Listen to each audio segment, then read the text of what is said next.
Pertama-tama perkenalkan, nama saya Jody. Memenuhi tugas manajemen investasi. Di sini saya akan mewawancarai salah satu teman saya yang bernama Dedo Alfian. Di sini pertanyaan pertama saya yaitu apa jenis investasi pertama yang Anda lakukan dan apa alasan Anda memilihnya? Jenis investasi pertama saya yaitu di reksadana. Untuk alasan saya memilih investasi di reksadana, yang pertama-tama mudah akses dengan modal kecil.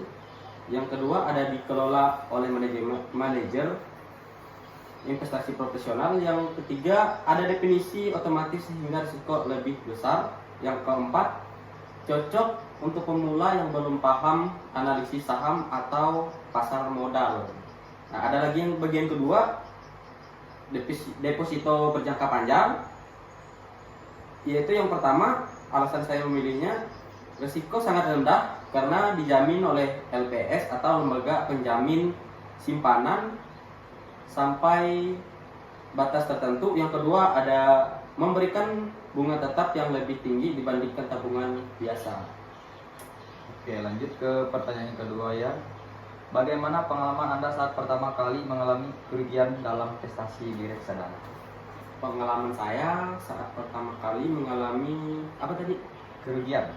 pengalaman saya pertama kali saat mengalami kerugian, yang pertama-tama perasaan yang sering dialami ya. Di bagian pertamanya itu ada kecewa dan frustasi. Karena merasa sedih atau kecewa karena nilai investasi turun, apalagi jika harapan awal sangat tinggi. Ada lagi yang kedua, khawatir dan cemas karena takut kerugian semakin besar atau kehilangan modal secara keseluruhan. Dan yang ketiga, ragu dan bingung, mulai mempertanyakan keputusan investasi, apakah sudah salah memilih instrumen atau waktu masuk pasar. Oke, lanjut ke pertanyaan yang ketiga. Strategi apa yang Anda gunakan untuk meminimalisir risiko dalam berinvestasi? Strategi pertama saya yaitu diversifikasikan portofolio, yaitu menyebar investasi ke bagian instrumen, kelas aset, dan sektor berbeda dapat mengurangi risiko kerugian total. Jika salah satu investasi mengalami penurunan nilai, contohnya ya seperti mengalokasikan dana ke saham, lalu obligasi, reksadana, dan aset lain secara bersamaan. Oke, lanjut ke pertanyaan yang keempat ya Mas. Investasi mana yang menurut Mas paling menguntungkan? Apa tadi? Investasi apa yang menurut Mas paling menguntungkan gitu? Menurut saya investasi yang paling menguntungkan, apakah keuntungan tersebut didapatkan karena strategi, keberuntungan, atau keduanya? Gimana pertanyaannya tadi? Apakah menyangkut permasalahan itu? Masalahnya menguntungkan itu kayak yang paling bagus lah. Oke. Menurut saya investasi saham blue chip yang saya beli saat harganya anjlok cukup menguntungkan. Jadi sekarang udah naik gitu? Iya. Saya rasa itu kombinasi strategi dan sedikit keberuntungan, karena saya tidak tahu pasti kapan harga akan naik, tapi analisis saya kebetulan tepat. Makanya saya memilih blue chip. Bagian yang kelima itu pelajaran paling berharga yang Mas dapatkan dari pengalaman berinvestasi. Pengalaman yang paling berharga, pengalaman pelajaran sih. Menurut saya dari pertama investasi sampai sekarang, pelajaran yang paling berharga adalah pentingnya kesabaran dan disiplin, dimana semua hal yang kita lakukan, hal yang kita kerjakan berkualifikasi dengan disiplin dan kesabaran. Jadi saya belajar bahwa pasar selalu naik turun dan keputusan impulsif bisa merugikan, bahkan bisa juga menguntungkan. Sekarang saya lebih tenang, sabar dan fokus pada tujuan jangka panjang, bukan pergerakan harian atau jangka pendek. Coba Mas kasih motivasinya dong buat teman-teman yang mau berinvestasi atau yang mau nyoba. Bisa Mas kasih saran gitu atau masukan yang mau mulai atau pemula gitu. Mungkin ada sedikit motivasi dari saya, dan mungkin ini ada juga pemasukan untuk teman-teman atau saudara-saudara yang mau berinvestasi. Pertama, jangan mengharapkan banyak keuntungan bahkan sehingga berpikir cepat kaya. Tidak, karena investasi kita perlu kesabaran dan disiplin, di mana kita harus belajar dalam menganalisis sesuatu investasi yang kita punya Untuk jangka panjang ya Mas. ya. Untuk kesimpulannya dari pertanyaan 1, 2, dan 3. Mungkin kesimpulannya, Ya. kesimpulan Iya. ya, untuk yang pertama kesimpulannya apa tadi? Memilih reksadana. Ya, mengapa memilih reksadana? Ya, karena banyak investor pemula nih ya, di bagian kesimpulannya menurut saya banyak investor pemula memilih reksadana sebagai investasi pertama karena kemudahan. Yang kedua, ada diverifikasikan. Yang ketiga, pengelolaan profesionalnya.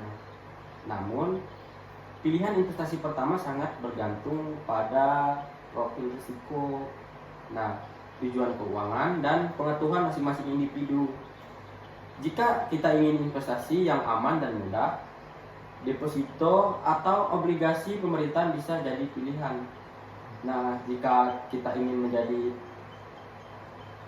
pelajar atau mulai belajar pasar modal, saham yang dicantumkan di dalam blue chip bisa menjadi langkah awal yang baik. Oke. Lalu untuk bagian duanya, di sini menurut saya ada kesimpulan yang saya cantumkan ya. Kerugian ini kan mempertanyakan tentang kerugian, dan sekarang mencari kesimpulannya. Nah, kerugian pertama dalam investasi memang bisa mengejutkan dan menimbulkan emosi negatif, karena semuanya kan bergantung, dimana kita merasakan pengorbanan kita dan dijatuhkan begitu. Kayak seperti apa ya, contohnya kita tuh sudah berusaha gitu, ya. tiba-tiba usaha kita tuh sia-sia gitu kan, kecewa ya pasti. Iya, kecewa, makanya timbul emosi gitu. Jadi tapi itu adalah pengalaman berharga untuk kita belajar, Untuk lebih tumbuh lagi. ya, untuk lebih Semangat. tumbuh lagi, untuk lebih berkembang lagi sebagai investor.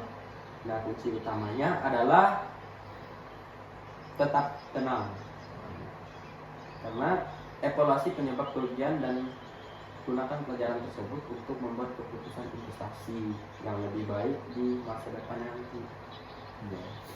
Nah, di bagian yang 3 ini kan tadi pertanyaannya tentang strategi ya.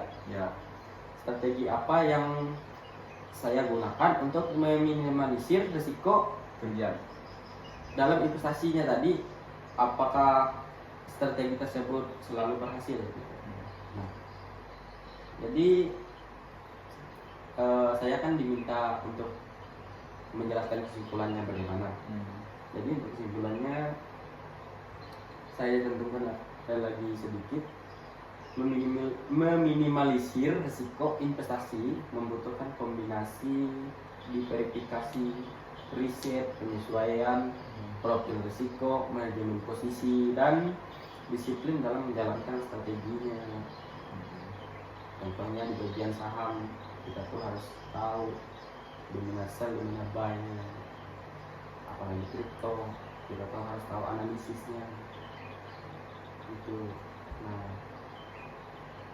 Meskipun tidak selalu berhasil menghindari kerugian, pendekatan ini membantu investor mengelola risiko secara lebih lebih efektif dan meningkatkan peluang mencapai tujuan keuangan dengan lebih aman lagi. Mungkin dari 3 pertanyaan tersebut, kesimpulan yang saya sampaikan mungkin cukup ya. Ya.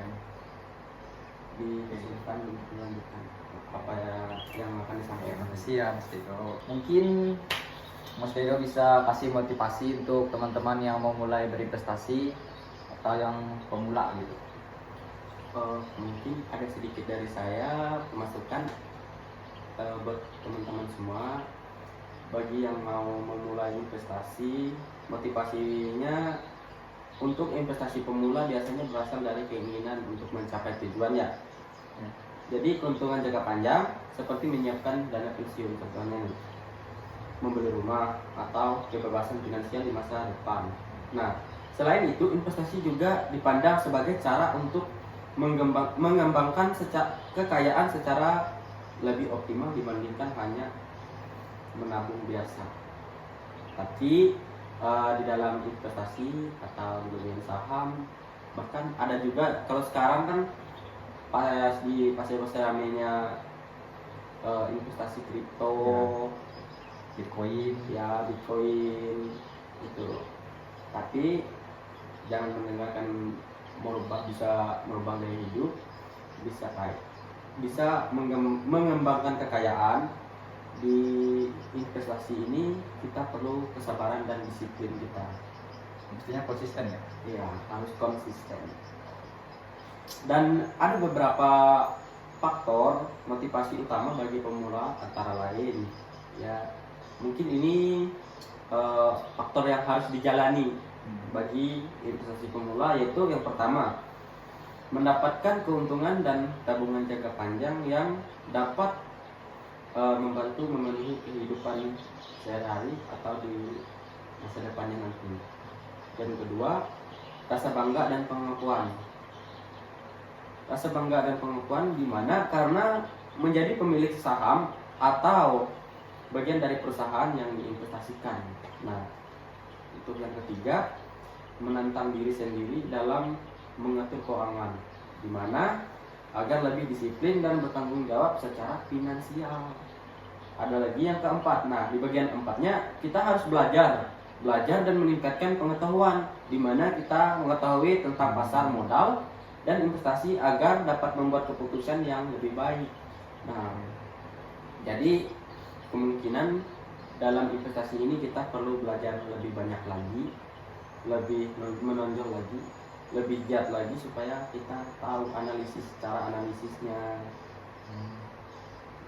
Nah, untuk bagian 6 ini ada manfaat waktu sendiri.